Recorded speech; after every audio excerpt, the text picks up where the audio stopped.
Mga master, may nag-message po kanina tungkol po sa kanyang mga arrears sa GSIS na premiums. So, hindi ko na po pag-usapan diyan dito kasi marami na po tayong videos na tumutukoy po sa issue na yan.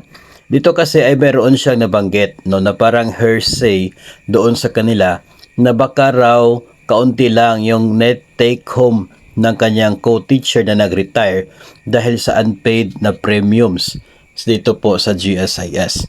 Hindi po siya directly, no? Kasi nga hindi naman ibabawas from your proceeds, from your claims itong arrears sa premiums sa GSIS. Hindi po 'yun ibabawas. Pero at some point ay nagkakaroon siya ng epekto doon sa matatanggap na benepisyo, in particular po kapag cash payment o kaya ay lump sum. So ganito po yon.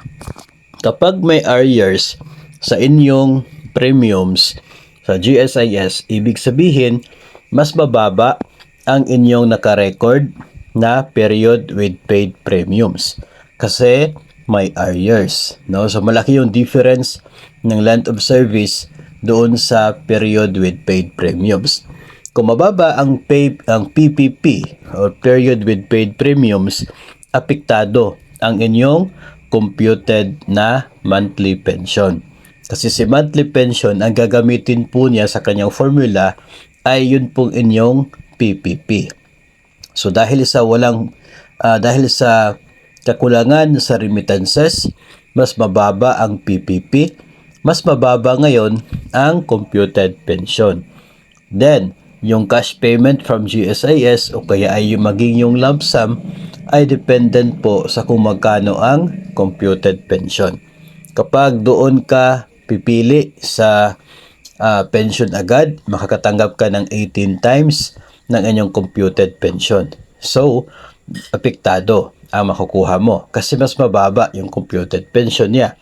Pagdating naman sa lump sum, yun ay 60 months ng inyong computed pension. So, mas mababa ang makukuha mo as a result doon sa mga arrears sa premiums. Kaya importante na talagang updated, no? Kung magkano talaga yung dapat na remittances mo, dapat yun din ang makukuha o ma-record doon kay GSIS. Maliban na lamang doon sa mga period na talagang aminado ka na wala kang serbisyo. No, noong mga period na talagang without pay ang mga leave mo, ay talaga pong kukulangin yung magiging PPP dahil doon sa leave of absence without pay.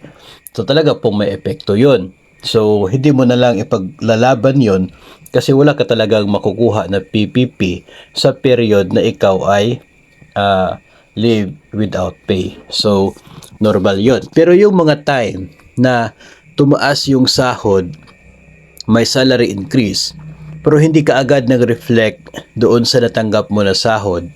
So, sa record kay GSIS, kulang yung remittance. Kasi hindi ka nabayaran ng tama na sahod mo kasi hindi pa ito nag-reflect sa payslip, sa sahod. So, kinakailangan ma-process yung differential, yung kulang. Nang sa ganon ay magkaroon na ng deduction doon para sa GSIS pambayad sa doon sa kulang sa remittances dulot ng kulang din na naibigay na sahod. So yun ay pwede mong mai-process yun. No, pero yun nga, yung period na leave without pay ka ay talagang wala ka makukuha doon na PPP. So apektado yung magiging computed pension. So yun po yung ating sagot o atin pong explanation doon sa relevance ng pagkakaroon ng arrears at epekto nito, arrears sa premiums doon sa inyong makukuha mula sa GSIS upon your retirement. Mahalaga din po malaman natin mga master na sa mga panahong ito ay nagkakaroon din po ng schedule ng reconciliation itong GSIS at DepEd offices. No, siguro ay pwede po kayo magtanong sa GSIS po ninyo o kaya ay sa inyo pong division kung mayroon na bang schedule dyan sa inyo para sa ginagawang reconciliation ng mga records ni GSIS at ni DepEd. Mahalaga po yun kasi yun po ay mayroong malaking epekto doon sa magiging future benefits mo mula sa GSIS.